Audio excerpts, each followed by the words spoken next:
Hi, and welcome back to The Bias Cut. Today, we're going to be doing a little rundown on Taylor Swift's first era. First off, if you're new here, we make videos every Saturday about the intersection between pop culture and fashion history, so please subscribe if you'd like to see more topics and leave a comment if there's anything you want us to talk about. So today we are going to be talking about Taylor Swift's debut era, and this will be the first of many videos, a series perhaps of style analyses for all of her eras. I'm going to do every one. And listen, when we went into this, I've talked about doing this for a while, and I was like, this would be great because these will be fun and easy for me to do, and like we can have videos in the meantime and like content. And then I started making this, and I'm like, no, I want this to be like a source of reference. Like I want this to be. You're like, this is serious, actually. This is actually very serious and important to me. And then I realized she has so many eras, and I'm like signing up for like a year of work right now, minimum. But I love it. I'm really excited about it. Content's content, and I had a lot of fun putting this together. Exactly. Yeah, I feel like they're really good case studies of basically like what was influencing a lot of young people fashion-wise. Like she truly she influenced generations of like how they dress. And I mean, even myself when I was younger, I remember seeing Taylor Swift in her first era and being like, she's so cute. She's like a little fairy. She's like country Barbie, really. And we'll get into that. One thing that obviously is very big in the Taylor Swift community is like the eras. And that is something that she's very good at, is like having these very distinct eras for each album. And that all goes into like, of course, the music, but you know, the way she's styled and the way she's photographed and the tours and the sets and everything, like it all, she's just really good at it. And I think that honestly has a lot to play in like how successful she's been. It's like, it's branding, like very distinct eras. These aren't even all of them. I could not find a graphic with all of them, you know, and it's become a whole thing. It's very K-pop of her. And we'll get into that. Oh, yeah. She's very, like she's the work ethic of a K-pop girl. Like she is. Oh, 100%. And, you know, it goes down to the thing of, you know, everyone, like they're asking people in Congress, like, what era are you in? And it's like, that's a thing that has meaning. And also now other celebrities are like doing like eras, which is great and fine, but like this is how it happened. Really, we're going to talk about like how we got from here to here. And I want to go through it all because it is really fascinating. Like, I think she's been around for so long. We just hit 20 years of Taylor Swift. Whoa. Big deal. Yeah, 20 years. That's crazy. Whoa. Yeah, she's been around for a long time and stayed relevant like basically the whole time. And I think truly, which is really rare. And I think it really her styling and branding plays a big part in that. So we're going to get into it. And today we're going to start with her very first era.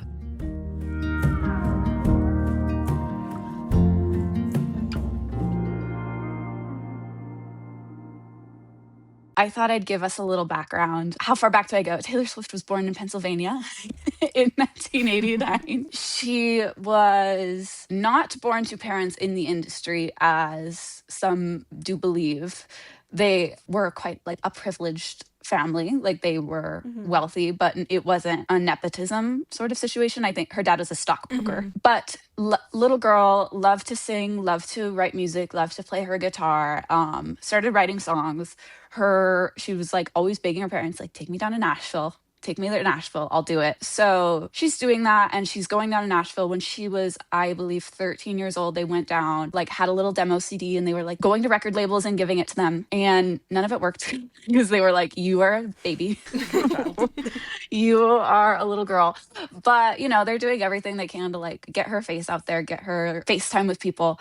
You see her, she sang the national anthem at a 76ers game, or when she was 11. She was an Abercrombie girl for a moment. That right there, remember that era? That's 2004, I believe. So she would have been, what, like 14, 15? And then this is a GMA interview she did when she was 15 in 2005. Yeah, like little girl, very much. So this is Taylor performing at the Bluebird Cafe where she was discovered, according to the stories. And here's the thing, it's like this story was told This story's been told so many times over the years, and like the details get kind of weird. When she was 13, she was going to Nashville trying to get record deals. In 2004, when she was 14, she went to perform original songs at an RCA Records showcase, and she received an artist development deal, at which point her family moved her down to Nashville for that. So RCA Records was owned by Sony, and at that point she became the youngest artist ever to be signed by Sony. She was 15. Wow. But she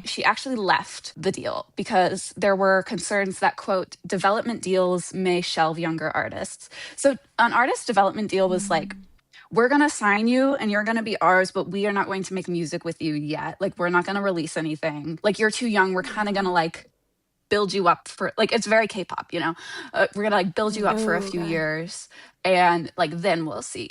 And it's like, I was reading into it, and it's the kind of thing where it's like, yeah, it might be good, but they kind of just don't always really do anything. I wonder how much that puts an artist, like a very young artist, into like even more debt too, because I know that a lot of these signings come with like mounds and mounds of debt, and I wonder if you're not producing anything but you're still like using studio time and like resources, I wonder how much debt that puts you in. Because if you're not like touring, when you're that small of an artist, if you're not like going around and like selling concert tickets and selling CDs, and like there's no money. There's none. None. So she left that deal, and this is where like the details get kind of weird. Not weird. I say it's not like that shady. People tell this story differently, and they've told it differently as time has progressed. So Scott Borchetta was a man. He had previously worked for Universal Music Nashville, and the way he tells this story is that, well, she says that he saw her at this cafe, and he says that when he worked at Universal, he got the CD from her. This is like his point of view. He got the CD and he called her in, and he was like, I want to sign you to my label. And she was like, wow. And then he was like, by the way, I'm about to leave this label. And she's like, oh. So what do you mean by that? And basically he was like, I will like send you up the channels before I leave, or I'm going to start my own record label and you can come with me and I will sign you.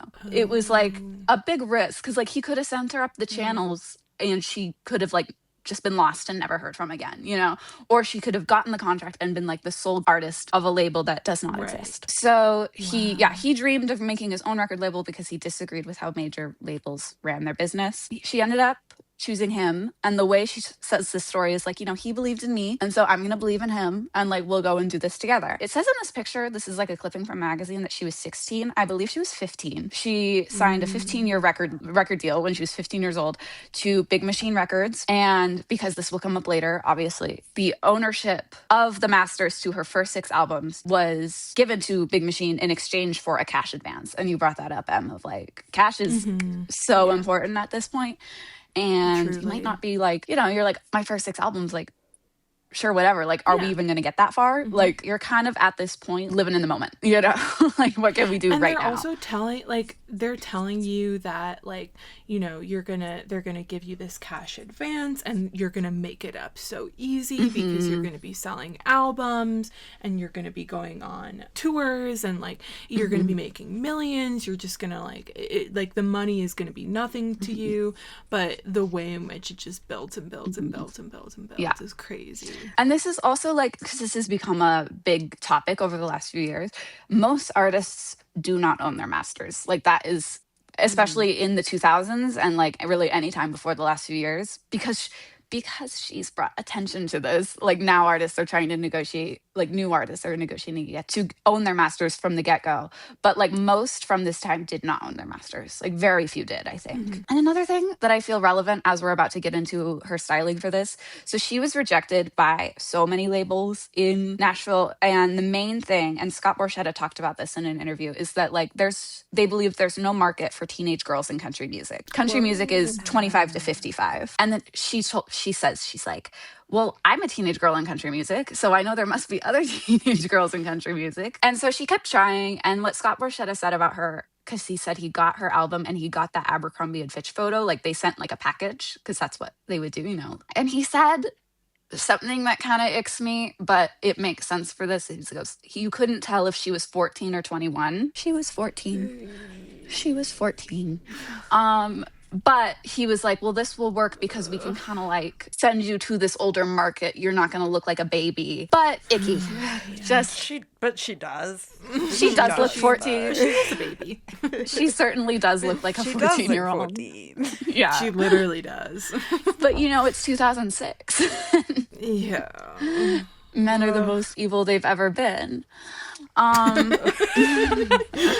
literally. So let's get into the music and the fashion. So her first single was called Tim McGraw, and it's about listening to a Tim McGraw song with a boy she liked. That's really simplifying it, but and it was very clever to name her first single Tim McGraw because it would come up in searches and get more playtime.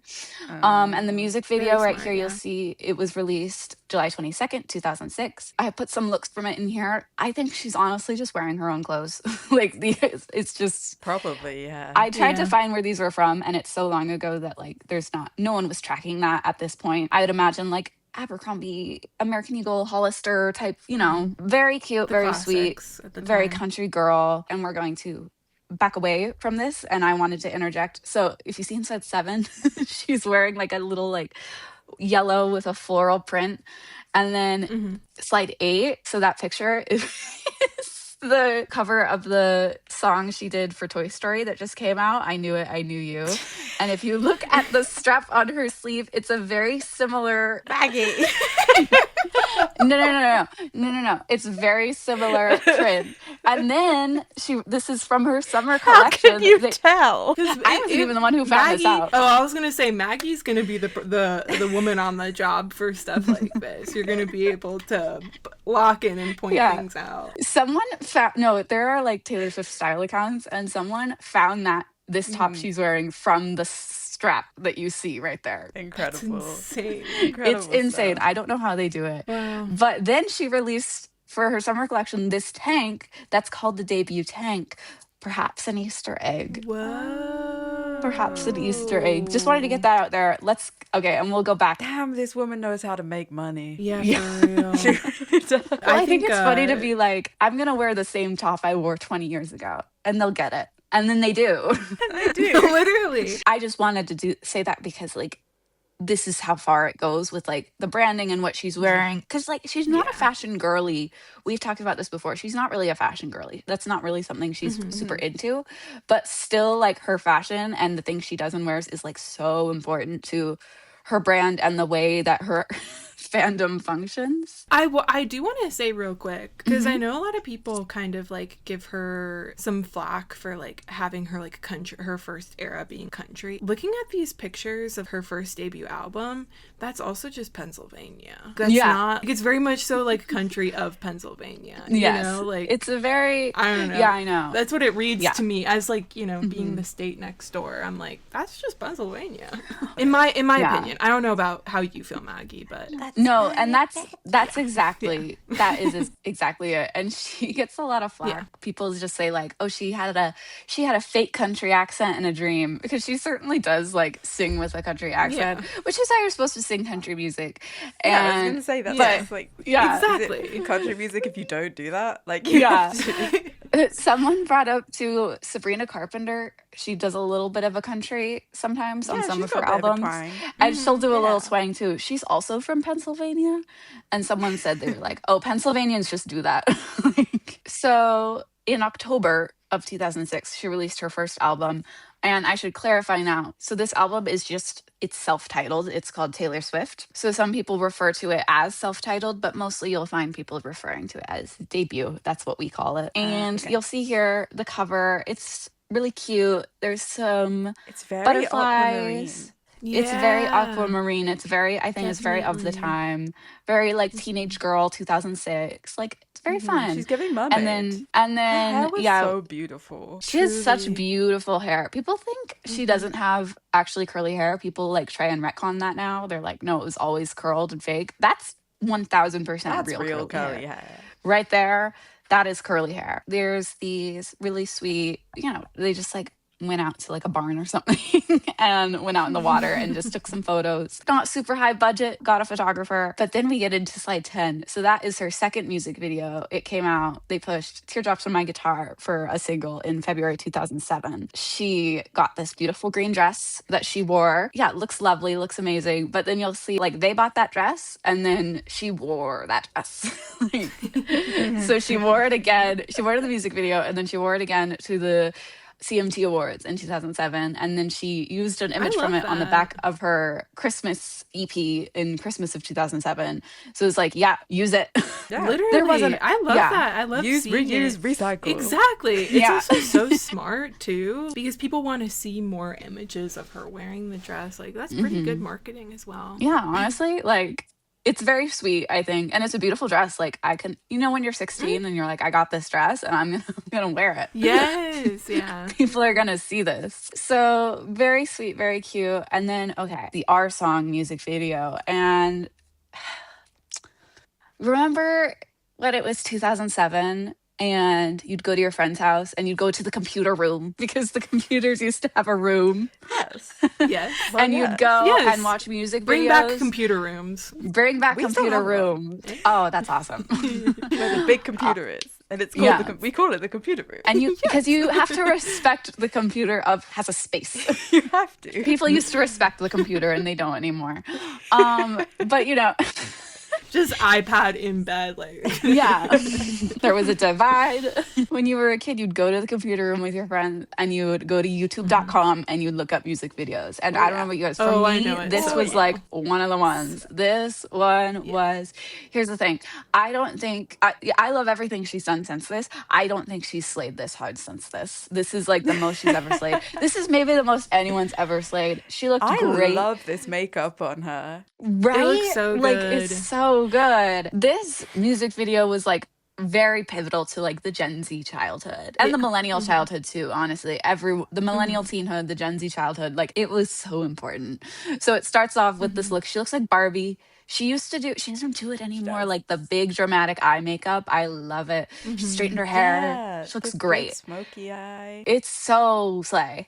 And then on slide 13, you know, she goes out to the front porch and she's wearing this drop waist corseted little gown. It's so cute. Like, it's so sweet. And then the other two looks are she's laying in this like little like red slip dress in a pile of roses, and then she's got her black dress and her gloves and her little guitar, sparkly guitar. This is the first we're seeing of the glittery guitar. This is going to come up again and again and again, banger after banger.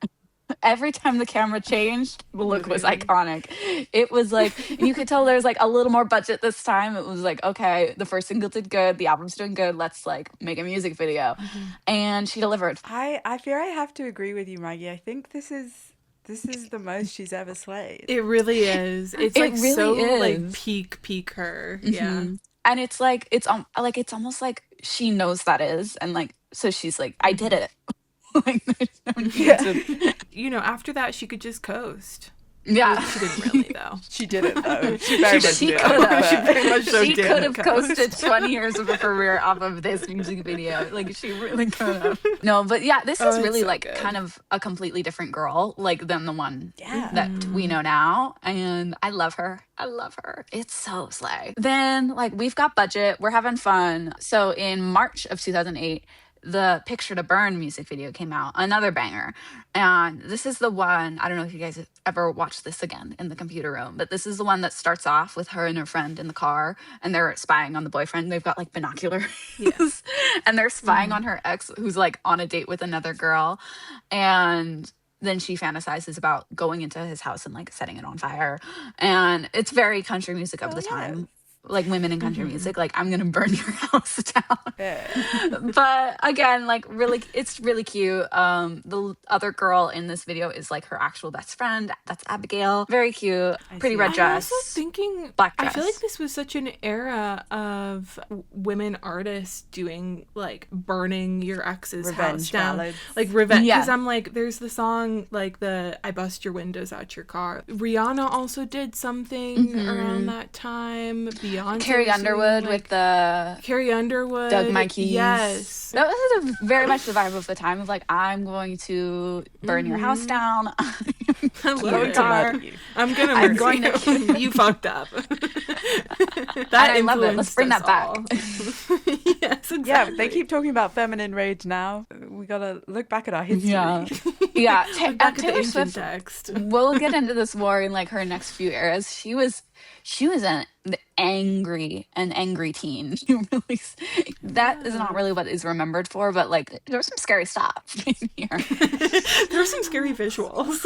Yeah. And I love it. Good for her. So Picture to Burn was not the last music video. There were others. There was one for Should Have Said No, I'm Only Me When I'm With You, Beautiful Eyes, but those were not like produced music videos. They were like music videos, but then it's just like a clip show. How they do that Okay, sometimes. yeah. So we won't get into those, but yeah, this was the last like main music video for this album. And then I thought, like, let's look at some of her award show looks. She very much favored a little heel or a little boot, little cowgirl boot, and a little dress. Very cute, very young. Her first Grammys, it was 2008. She was nominated for Best New Artist. She did not win. That little black dress, she looks so good. She looks so good in that. But I did want to bring something up about that because we're seeing kind of right now, like, kind of a mix of a lot of different visuals. Like, it's not really one cohesive style we're seeing, you know? And I think a lot of that can be credited to, like, it's really just like a 16-year-old girl buying things to wear to these things. Because again, like country music awards too aren't, at least at this time. And you know, red carpets used to be so different too. It wasn't always a couture moment. It was like, we'll just go find the dress and it'll be nice, you know? Like, And also, so she's like, stylists weren't no. really a thing yet. I mean, not in the way they are now. Not in the way they are now. Yeah. So it's like, it's very sweet to me. Like, it's very endearing of like, she was probably just picking out these dresses and was like, I like it.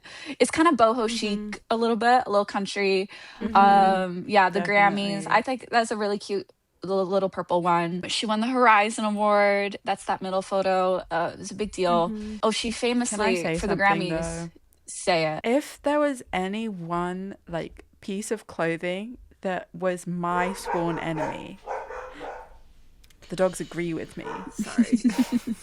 It would be these satin boned corsets. I hate them so much, you guys. To me, they just always look cheap. Like, you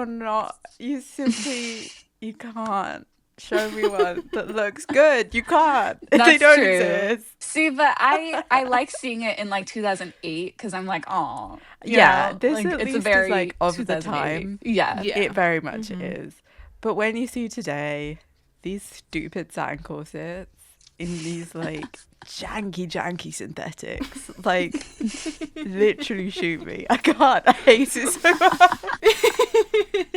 It's definitely a problem. But I guess it kind of like reflects potentially going to the store. True. Wherever you're Going to accessing Macy's gowns like this. I and don't like know, getting Macy's, a prom dress. Like, and like getting a prom dress that it's made chock-a-block full of just plastics and synthetics, but it's almost what all of these like dresses read for me is like prom dress. It reads so heavily prom dress, which I think is it fun. was. And also given Probably, how old she was too, she was 16 years old, like it makes sense for this era. It's because it's giving prom, and at the Grammys here in 2008, she famously skipped her senior prom to go to those Grammys. So it might have been her prom dress.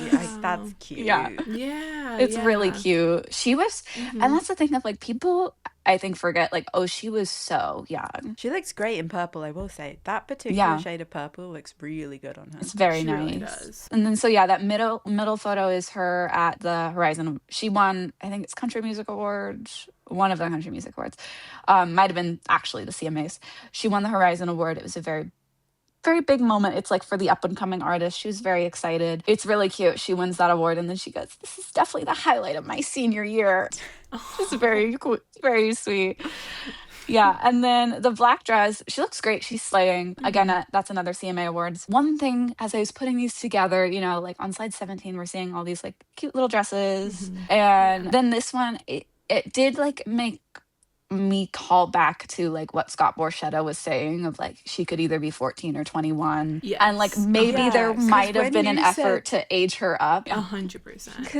because when Emma was like, "Oh yeah, that's really cute," I was like, "Yeah, that's really cute," and then Maggie, you said, "Yeah, 16." I was like, "Fuck." No, I Yeah, know. And like see, that's when I I didn't when I realize. first saw it, I was like, I was looking at like these lined up, and I was thinking, oh, it's like as she's aging. Right. But like no, it's like, she's still no, like this is like 17. all the same. I'm like, oh, she looks so good. And then after I said it, I was like, wait, how old was she? Because it's so like, it's, but then I'm like, if she was choosing these dresses, there's also like, a part of it is like when you're that age and you're like selecting your prom dress for prom, you want to choose the like older silhouette. Yes. The silhouette Yeah, you that's gonna want make to you look like, experiment yeah, with- yeah. make you feel like an adult and like grown up Yeah. and all of that. And so Yes. if it was a styling choice that she made, it's like, okay, that's like, it's kind of in line with that like Yeah, it's part of the era of your process. life.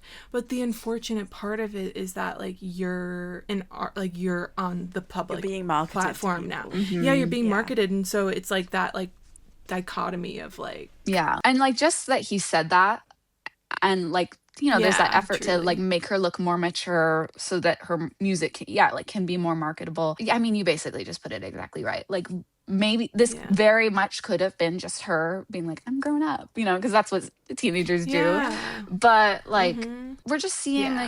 like a very what is very normal for a teenager is like experimentation. There's not really one Yeah. cohesive look. She's just like Yeah. kind of having fun wearing pretty dresses. At at the ACM Awards in 2008, she performed Should Have Said No. It was iconic. She started it out wearing this hoodie over her head, and then halfway through there's two dancers came up and like ripped it off of her, and she's wearing a little dress underneath. And no, but it was so iconic at the Guys, we time. gotta start And ripping clothes off on stage again. Truly. yeah. Let's bring that back. Oh, Bring and back like the reveal. someone needs to make a compilation of every time she's done this. Like in the first few years of her career, she must have done this hundreds of times. She loved an onstage costume loves a reveal. That's Like, awesome. constantly. And like there'd be a dancer coming up and be like, bam. Like Very drag queen of her. She Yeah. loves a reveal. Yeah. Get her on Drag Race, guys. get her on Drag Race. No, and another thing too that people I feel don't really know about her is like she's very much a theater kid, and you see that as the budget begins to grow, like the theatricality of everything she does. It's a lot. I love it. She's doing the most. Yeah, and then so she finished the song with like a rain. There was like, it wasn't raining, but there was rain on stage. It was very iconic. So basically, yeah, she had this album out. She is not going to be like obviously headlining a tour yet. She's not big enough, but she's going to go and open for people.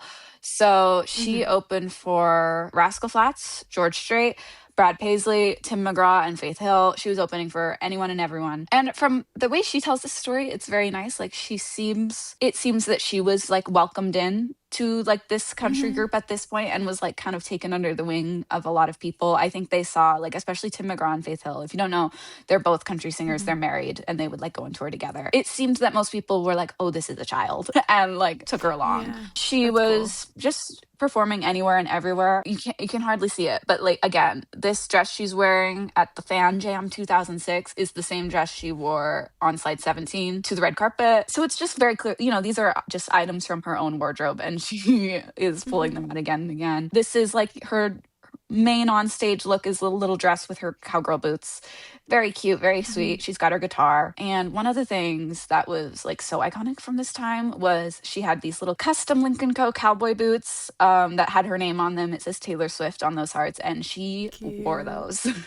And those were actually very cute. they're very cute. And those were on display at the V&A 2 years ago for a brief period of time. Yeah. When she was on the Eras tour in London, they did a little temporary exhibit for her. It was very cute. They didn't call me. They should have. But The fuck? I mean, And I want to put this out now. For the viewers. If anyone is ever doing a Taylor Swift exhibit in a museum again, if you do not call me. If you don't call Maggie, that's actually like so silly because you're going to be missing out. You're just like not going to be getting what you need to be getting. Exactly. Like the only person that can do that is Miss Maggie. Exactly. You know every little bit and piece of this history, and you also can speak to it so fully because you grew up with her. And I think that we need that in an exhibition. Yes. Thank you. And that's part of why I wanted to do this series. I want to put it out in the world that like I am the expert on this. Like this is my turf. And if there's ever anyone to call, it's me. Yes. This is my portfolio. So as 2008, as we got into the second half, she has been, you know, over the last years working on her sophomore album, and she starts to release her first singles from that. But we will wait. And that will be not our next video, but the next video in this series. We will see the Fearless era start to come to be as the debut era comes to an end. And that is all I have. So if y'all want to listen in on the Fearless era, you're going to have to subscribe and wait for that to come whenever it comes. You're just going to have to. Yeah. Or maybe this video will flop and we'll never do it. So like this video, share it. Yes. Comment. Share it. And also, if you want more Taylor Swift content, we have more Taylor Swift content for you. We have a little episode about the Taylor Swift wedding that is coming. It might be this weekend. It might have already happened. Oh, this week? We don't know. It might be this coming weekend. We don't know. Well, but we talked about it a couple months ago. All things Taylor Swift wedding. So, and if you have any other pop stars you want us to do a little style breakdown of, please like and subscribe, share, and definitely let us know what your favorite era is, what you're waiting for, what era you're waiting for. We will see you next week. See you next week. Bye-bye.